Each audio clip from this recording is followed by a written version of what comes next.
Hello. Hey, I was trying to look up what the requirements are, and I couldn't find it. I've got them on my paper, I think. It may be in the handbook, which I It's can on the print off. directions page. It's on the directions page, but I can't, it won't let me since we're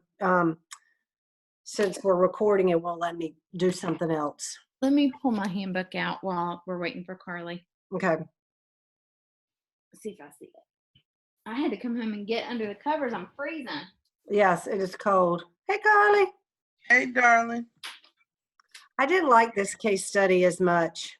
I didn't What? either. I'm gonna tell you now. I thought it was confusing and it was just I did too. stupid. Yeah, I agree. I didn't like it. I don't like it either. What about you, Carly? Did you like it? I mean, it was kind of confusing, but I kind of understood where they were going with it. Yeah. I mean, it was kind of like, okay, you had to really read it a couple of times to kind of figure out. And I knew the purpose yeah. was forming teacher leaders. I totally get that, and letting teachers buy in. I totally get that. But I was like, But you know what? Some teachers Hmm. are not comfortable evaluating other teachers. No, not at all. And some teachers are not open to being evaluated by other teachers. Yes. And I get that. I get it. It's coming from your supervisor, that's one thing, but a peer, that's different. Mm-hmm. I feel like if it's a peer you respect, you can kind of cope a little bit better. Yeah.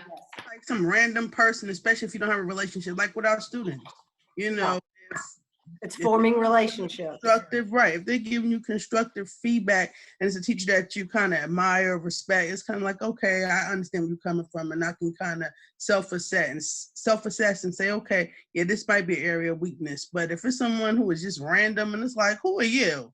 You know, why do you? Or I think, like you said too, a teacher that you don't respect her teaching methods or how she runs her classroom, and then she's coming in trying to tell you how to run yours, and you're like, I don't even like how you do it. I mean, your methods are not even anything near what mine are.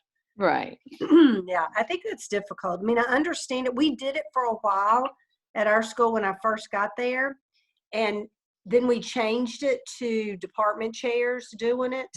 Doing all the peer evaluations were done by department chairs, and that worked 10 times better. Yeah. And just random people coming in and out. That was. Sometimes we have what's called walkthroughs, and we have a form. And you have to go, you can pick any grade level, any person, and you go through it and you make notes about what they're teaching, what you see, what strategies they're using, what best practices. And then you have a space if you want to offer a suggestion. And if I were directing somebody to do this, I think I would say the suggestion is not, this could have gone better, but hey, I tried blah, blah, blah, and it worked great. Or have you ever seen such and such resource? Or I have a great book that would go along with what you're talking about, rather than like an actual improvement. Just, it's like you're offering something that could be helpful. I just think it gets really sticky when peers are, even if it's constructive, evaluating each other. Yep. And sometimes people don't know how to say things like in a positive manner, or they just like, hey, you just should have done this, or if they're not trained. And that was some of the stuff I said in here, is before you just let people start walking in and doing that you need to, make sure that the teachers understand, have policies set up, have procedures set up so teachers understand what they're doing. It's not an observation. They're not walking in and giving, positives and negatives, pick certain things. Yeah. And I did it says, what guidelines could Donna have provided for the teachers prior to the grade level meetings. And one of the things that I thought just overall is that Donna should have met, first of all, with like the whole staff to talk about it. And then, and her already have ideas of what she wanted to accomplish. Like, Yeah. I already have a document with specifically outlined her ideas of how she wanted this to work, but giving flexibility, but giving them some pointers on things that they need to create. Like, I want, 5 teachers to observe 5 other teachers at whether it's a different grade level or whether it's the same grade level, but just have more specifics, because she just kind of said, well, this is what I'm thinking about, and y'all go figure it out. So then you have 5 different grade levels doing 5 different things, and I just don't think that's cohesive. I mean, I think you can make it work for your grade level, but they needed more guidance. I don't think they had enough guidance to really make decisions. I agree. And one thing, I mean, you could even do this instead of having teachers observe each other, but definitely to give better guidelines, she could have shown a lesson to the staff from YouTube. Yep, that's what I had. And then you're not, because I also feel like, I mean, I don't know, I know that middle school and high school teacher staffs are a little different, and I guess I'm going to be gender biased here, but they're a little different because they're a lot more balanced with how many men, male and female teachers. In elementary school, it's a lot of women. And nobody loves it when they feel like the principal thinks 2 or 3 teachers are the best teachers, or you know what I'm saying? It's just, there's a dynamic there. And as women, I think y'all get that, like, there's a little bit of defensiveness kind of from the get-go. Yep, and animosity when you pick certain teachers. Yeah. If so you already are saying you teachers are the best. Right. So instead of like choosing, like, who decided those 5 are the most respected teachers? Like, I'm thinking maybe you show an exemplar lesson from YouTube or from somewhere that hadn't have anything to do with your own staff, and say, here's what I'm looking for. What would you say that was positive? What best practices did you see? Blah, blah, blah, blah, blah. And then what's a resource you could add to this, or whatever. And however she wants it to come out, show that example to them, like you said, as a whole staff, observing somebody that's not part of the staff.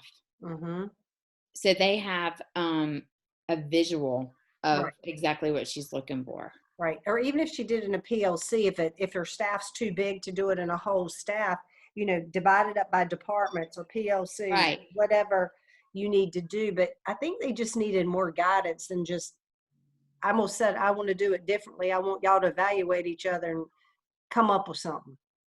Right.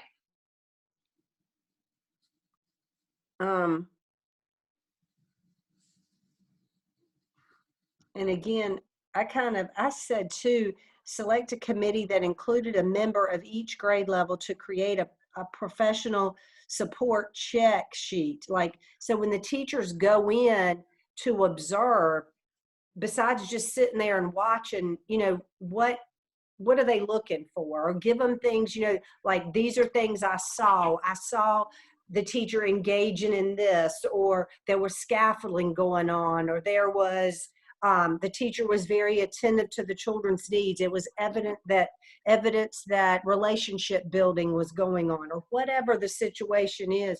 But give them, if they're going to go in and observe, give them some kind of check sheet or something to focus on. Exactly. Yeah. Not just go in there and sit and come up with what you think. I mean, because some teachers would just go in and sit there and go, yeah, it was good, thanks. I mean, right.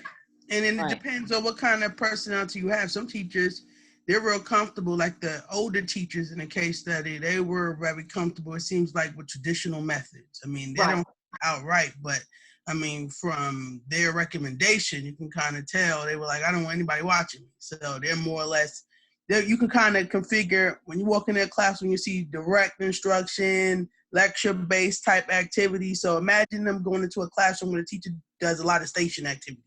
It may seem chaotic to them. Oh, it was. No, that teacher is like, no, my students are actively learning. Like they're moving around. We believe in movement. So Yeah. I kind of have a criteria to say, hey, this is what we're looking for. Yeah, like if anybody went, my sports marketing teacher, she is, I call her room organized chaos. Because if you open her door and just stood at the door, you would sit there and go, excuse my French, but what in the hell is going on in here? Because there are big high school kids moving all around that room. There's paint, there's posters, there's all this stuff. And the kids are like on their phones, they're on the computer, but it's a marketing class. So you really sit down and listen to what's going on. You would think that she had absolutely no control of her classroom, that it was absolutely a total cluster. But it is the best class you will ever go in for hands-on learning and project management you've ever seen. That's awesome. They do a Play for K project every year. That's what all of her curriculum is based on. They've done it for the past 3 years. They started out the first year, they made like $1,500. This year they made $15,000. Wow. It is incredible. But if you walked into that classroom, you would think, oh my Lord. Yeah. So I think you're definitely right on that, Carla. You're going to have some teachers, you're going to have to pick the right teacher to go into that classroom, because if not, that teacher would get negative comments. It's true. You have to know that process. You have to be familiar with different instructional process. I promise y'all, that's not Corona. I know everybody has it. I've been holding mine in. It's the allergy. It's pollen. It's horrible. It's allergies. Yeah, I've been taking the allergy pill for a week now. Yeah. I think, let's see, with 2, it says, how could a teacher's final plans be effective for the instructional process? And I answer that pretty much saying the teacher's final plans for the new observational procedures can be effective because they will provide educators with opportunities to collect formative assessment data that directly relates to the implementation of their educational methods. Through the assessment process, they'll be able to examine the use of classroom instructional practices in real time and later reflect on whether they were successful or need adjustment. And so it just allowed them to kind of see themselves in action, so to speak. And sometimes you don't know what you look like until you watch yourself, and then you say, wow, I could improve upon this. Whereas if somebody's just telling you and you don't have like a visual evidence of it, you can kind of feel a little bit defensive. So I think that's where the videotaping might be a benefit for this particular group. I don't understand either why there's not an option to video watch yourself teaching with your administrator. Yeah, I think or with your team. That's a great idea. I think that would be more effective is if you videoed yourself and then went over that with your administrator versus a peer, or maybe do a peer and an administrator, or even if you did that with your peer, that might be easier if you're both sitting down, talking about it, watching it together. Right. I think that's what the last group ultimately came up with, where they were saying that they would videotape themselves and then they would only allow, administrator was like, well, I would have to be able to, analyze it with you to give you that additional piece of feedback. So it's like, I think that's what the last group, the more traditional group, came up with, if I'm not mistaken.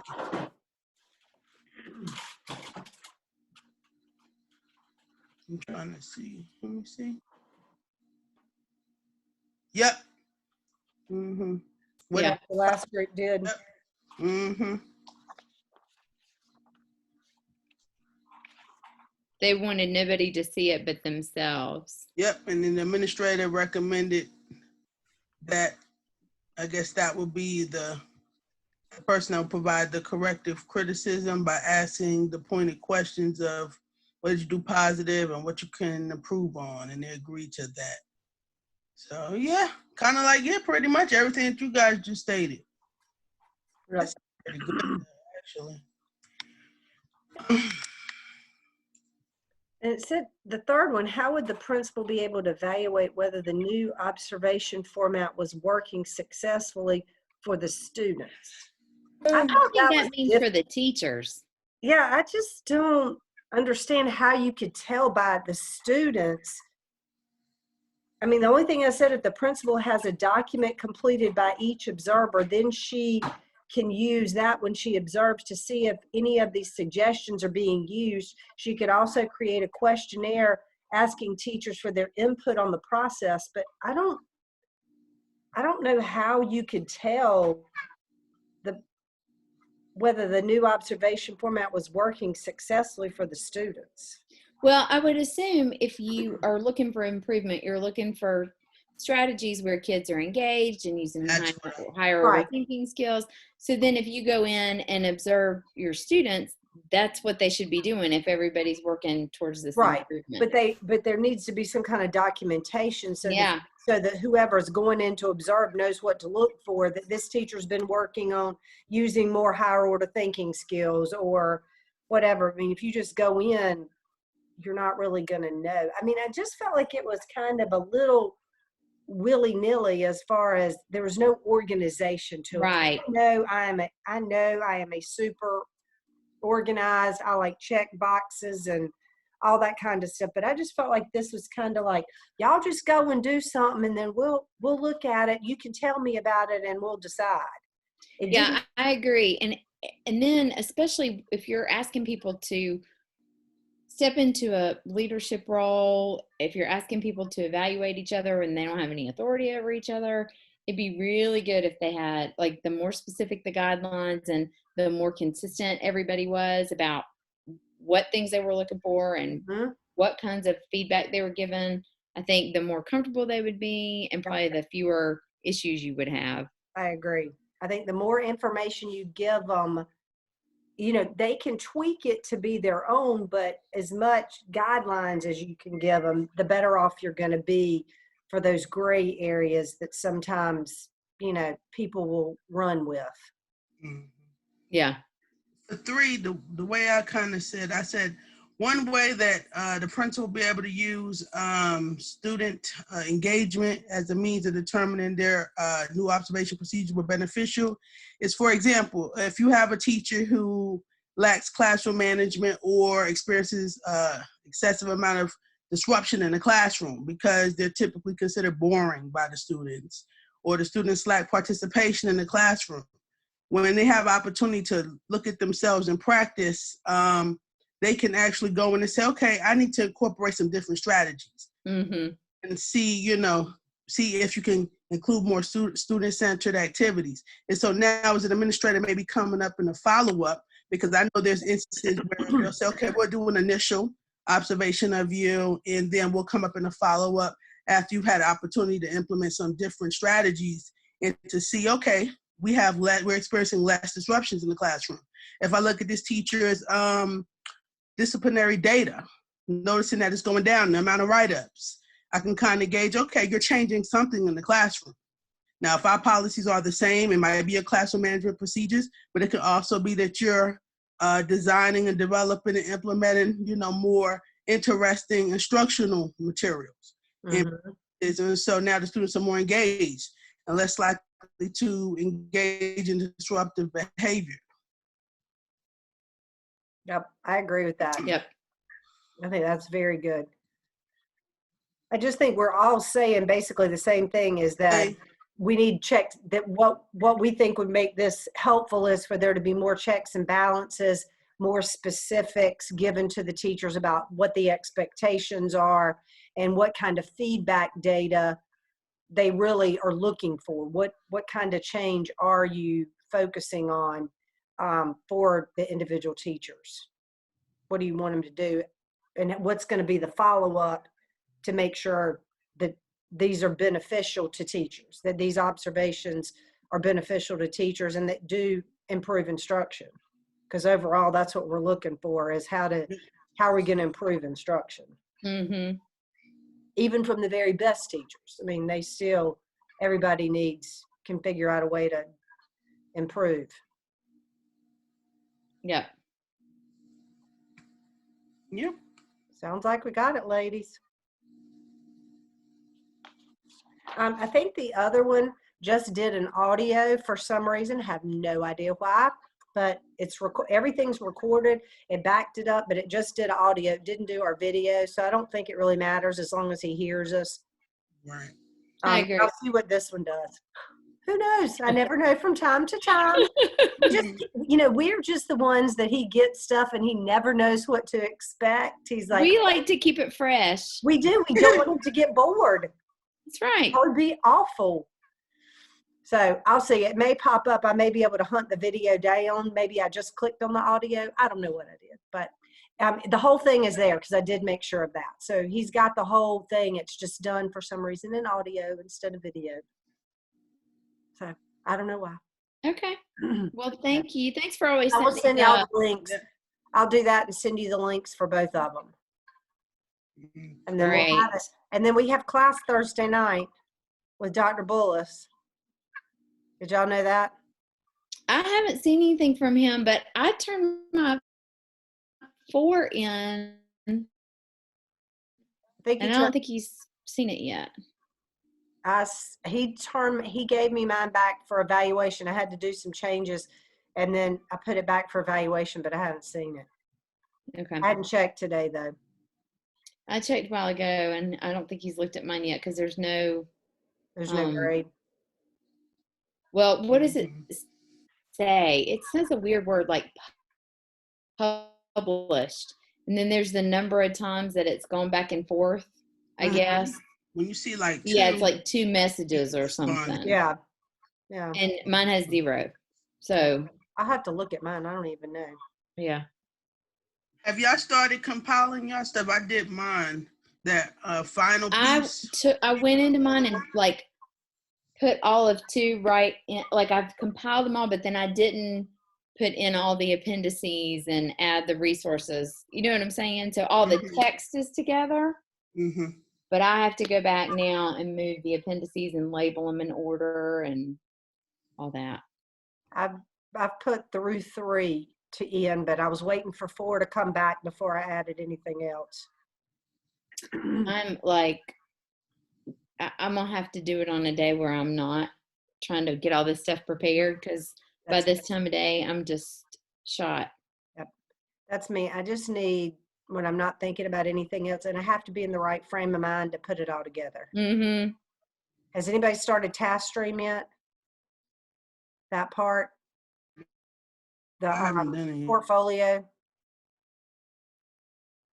No. Okay. I'm just getting all my evidence now and just trying to screenshot everything and on my computer and hard copy stuff I have, scan it in, and that way when it comes time, I can just put it in. I don't even know what to do. Yeah. Yeah, that's going to be the other problem. I need my scanner is at school. I do not have a scanner at home. I don't have a scanner at home either. Ooh, I'm glad you said that. Ooh, I'm going to have to think about that. I'm glad y'all mentioned that. Time. When is our last day of class? May something? May 6th. Yeah, well, after this, okay. After 5, what else is there? Except after 5 is just putting everything together. It's just once we get this finished, we've got to put all the paper together and then get the portfolio done with all the artifacts in it. And I'm sure he's going to talk about that again tomorrow night. Yeah. I hope, because I could stand to hear it all again. Yeah. About how to do it and all that. So. But we're doing great. I mean, we still have, about 5 weeks? Yeah. Yeah. I mean, this is fabulous. I agree. Yeah. I'm looking like, what in the world? Like I told my husband the other day, I said, I can't believe we're done almost. Like, I remember the first task, I was like, I don't know if I'm going to do this or not. Oh, yeah. And I'm like, we're at the end. So when do we start the next class? Does anybody know? Do we have a date? I don't even know. I know it's in the summer. I don't know when. When do we are we supposed to register for it, or do we just get bumped on in? I'm thinking we get bumped on in like we did this time. We just go to the next class and they start sending us stuff, emails, and say, "Hey, you're in." I don't know. Yeah. They'll surely send us a bill. You can bet that. That's when we know we're in. We're going to start getting that. Listen, that's coming. It's coming a month before it's due. Yep. There's a whole week built in for and stuff too. I seen that. I think that's like week 14 or 13 or something like that. Well, if you have that you don't have completed, I'm like, thank God I'm done with all this writing part. This is the last. And compared to everything else, this task 5 is like a breeze. A breeze. Oh yeah. Yeah. Yep. All righty, ladies. Well, I'm gonna go ahead and finish this up and get this put in and get your links to you. I'm getting ready to start cooking dinner. Good. What you having? I went to Costco's like 2 days ago, so we have some pork loin, and I'm gonna do some string beans. Yeah, he's happy because he's like, normally he's the one that cooks. I'm not cooking, but I said I'm gonna cook because he's happy. He'll cook during his break. So yes, well, John was funny. Well, Nan is home from college, so she said, "Mom, have you seen it on Facebook? It is Takeout Tuesday. We've got to support businesses." So of course she has her list of where we can choose to do Takeout Tuesday. Everything's closed here. We're going to support local businesses. Is stuff open by you, Debbie? Nothing is open. All the restaurants are doing takeout and delivery. Girl, Briar Creek Commons is a desert. We went there Saturday and nobody's there. It's so abandoned. Like Briar Creek Commons, where's that? That's right where I live. I live up here off of T.W. Alexander. Oh yeah, okay. You talking about where the Harris Teeter is and the across from there. You know where you have Target. Oh yeah, okay. I didn't know that's what it was called. We just call it Briar Creek. Yeah, none of that stuff's open over there. Like none of the restaurants. We went to, I think Alpaca is one of my favorites. Yeah, that's really good. I like that. Closed. Vitamin Shop was the only thing open in the area. Target was abandoned. TJ Maxx, which is unheard of on the Saturday afternoon. Everything was closed. Nobody was in there. I think BJ's was like the only thing that was open. That's crazy because somebody was saying, "Oh, I know why that Target was closed because that's where those kids got corona. That's why that Target was closed because they had an employee there that had it." Mm-hmm. So, but most of the restaurants, everything around here, you can't go in and eat, but you can call and order, and they'll bring it out to your car. Only thing that's open is Chick-fil-A. I went there on Saturday, and that was it. Everything else is closed. I was like, what the heck, man? Wow. Yeah, because you're not too far from me. Yeah, the ABC store is open. That's for sure. They told, John went in there the other day, and they told him, we will not close, so there's no need to hoard. Yeah. So have y'all seen the I don't know what it's called, but the thing online about the little kid that says, "Mom, when is this COVID-19 going to be over?" And she says, "Shut up and eat your toilet paper." Oh.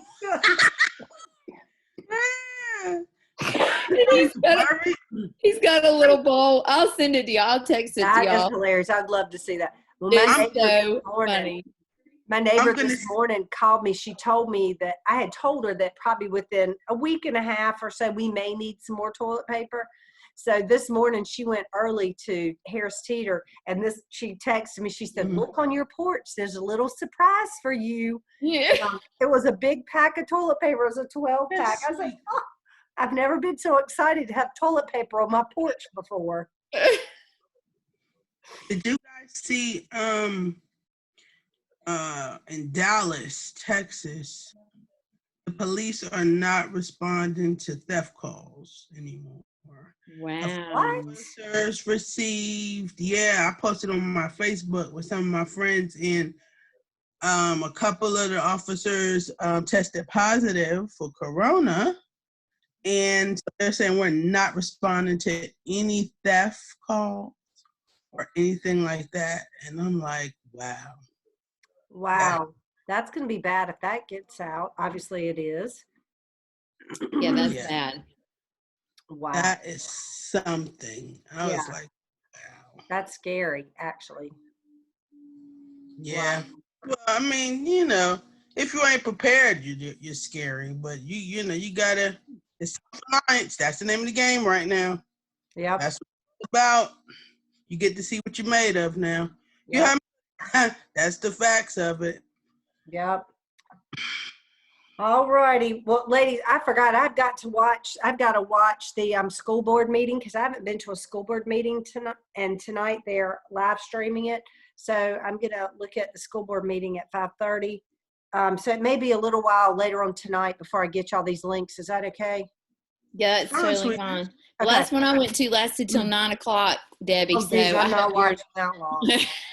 I am not. I watch enough to say, hey, I did it. Gotcha. All righty. Well, y'all have a good night. All right, you too, ladies. Thank you. See ya. All right, bye.